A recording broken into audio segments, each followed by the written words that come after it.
Alright guys, today I'm going to show you how to make beef pho.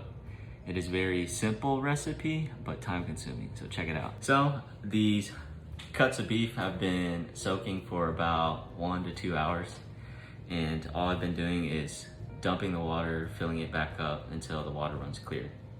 And this is what it should look like. Once you guys finish soaking your bones, you're going to want to go ahead and throw them into a pot of boiling water.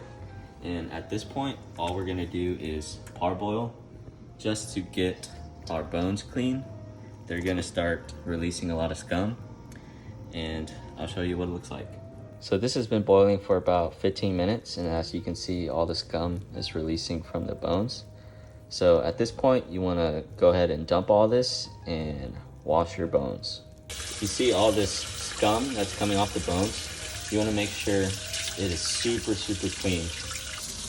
Alright, so as you can see, I finished cleaning all my bones, and I'm just going to fill this back up with clean water and put it back on the stove. Alright, so I have my pot filled back up with some new water with all my clean bones back into it. We're going to bring this up to a simmer, and I'll show you what I'll do next.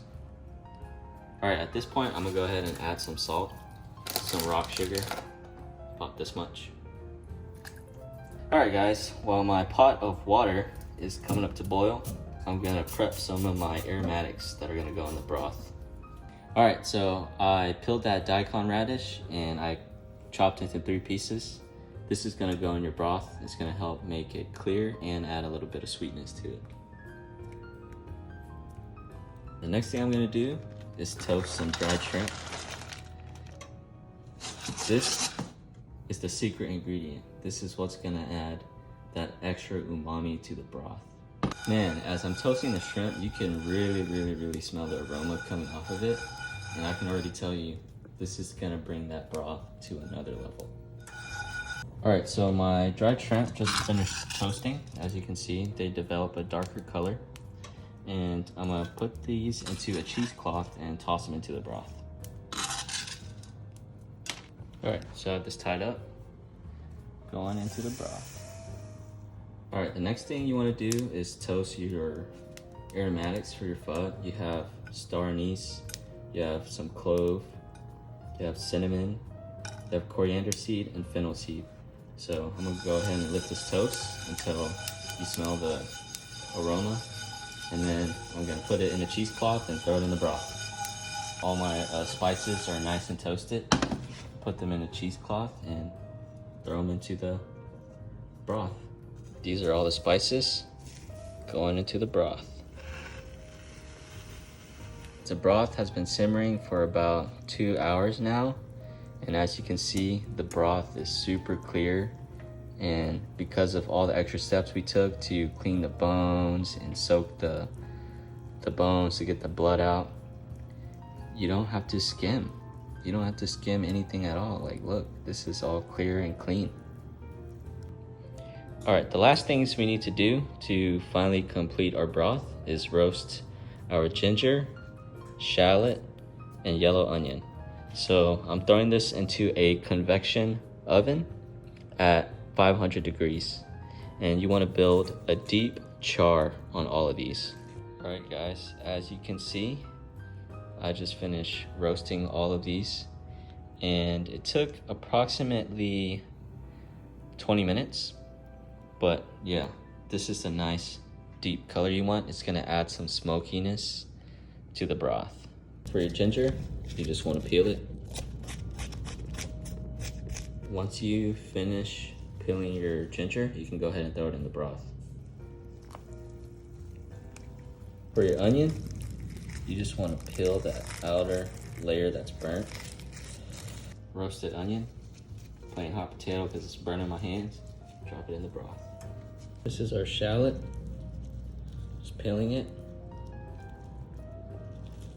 and throwing it into the broth. Alright, here I just peeled some fresh baby shallots. Just gonna drop these in the broth, right? Fresh shallot and roasted shallot have different tastes, but they both bring something awesome. Alright, so I pretty much have everything I want inside the pot to simmer. So let this go anywhere from 4 to 8 hours. But of course, the longer you simmer it, the better. broth has been simmering for about 5 hours, and this brisket is fork tender, so I'm gonna go ahead and pull it out. You don't want to cook it too much to where it falls apart. Next, I'm gonna pull out all the oxtails. They were fork tender too. I went ahead and I fished out all of my meats, and you see the broth, it's about 3/4 of the way. So I'm gonna go ahead and fill it back up to where we start. And you let this go for 2 more hours. I'm toasting another serving of spices because we're almost done with our broth. It simmered for 2 additional hours. So far we've simmered about 7 hours. To this, I'm gonna add some beef bouillon. This is about a cup of Vietnamese fish sauce. Right? And then to top it all off, our fresh toasted herbs.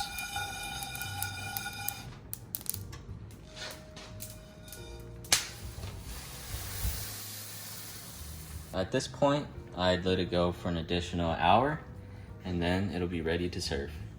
While we're waiting on our broth to finish up and simmer down for the last hour, we're gonna go ahead and prep our garnish. These, you can go ahead and throw these in the broth.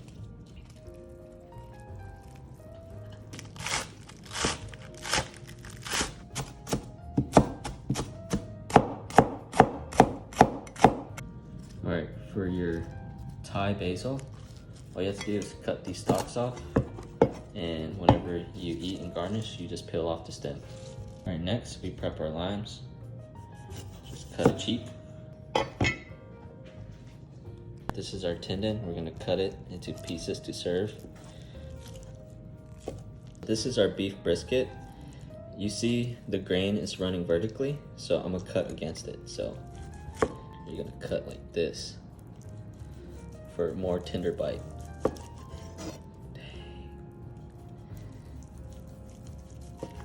All right, next you want to cut your rare beef. This is eye round that I froze to make it easier to cut. You want thinly cut because you're gonna put boiling hot broth over it and it's gonna cook it. So our broth finished simmering for an hour. I'm gonna strain it into this big ass bowl. All right, here it goes.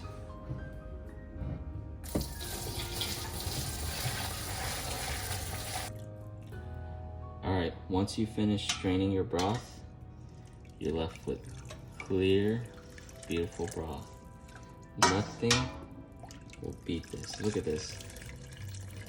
So good. All right, let's get ready to plate and try it out. The last thing you want to put in is your beef meatballs to heat up with the broth. And here we go, plating time. So right now, I'm cooking my pho noodles. It's been about 20 seconds and they're pretty much done to what I want it to be. So about to put this in the bowl. All right, so this is enough for 2 people. So I'm making a bowl for me and my sister Amanda. To start plating, you want to put some green onion, some cilantro, some red onion, some of your rare beef. I don't know, about this much. You want to put in a couple of your brisket slices, right? Some of your tendon, and then, ooh, some nice oxtail. All right. So at this point, I had the broth boiling. You want it to be boiling because you gotta cook your rare beef. All right, pour it over. Broth is so hot, it cooks it almost instantly. Keep ladling over broth.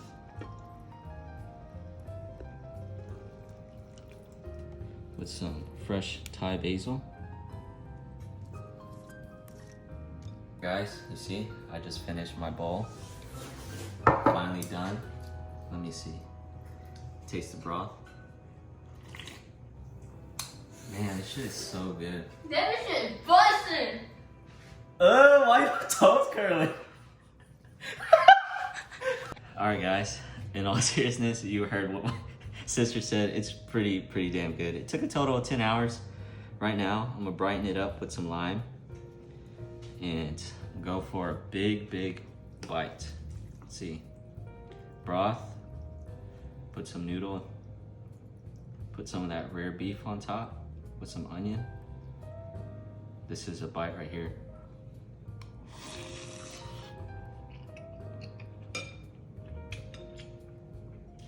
Oh shit, my toes are curly. I hope you enjoyed this video. Take the time. It's not hard to do, just takes a lot of time, and it'll be well worth it. Super good. Like, come on, man. Look at this. Clear broth. Come on. Try it.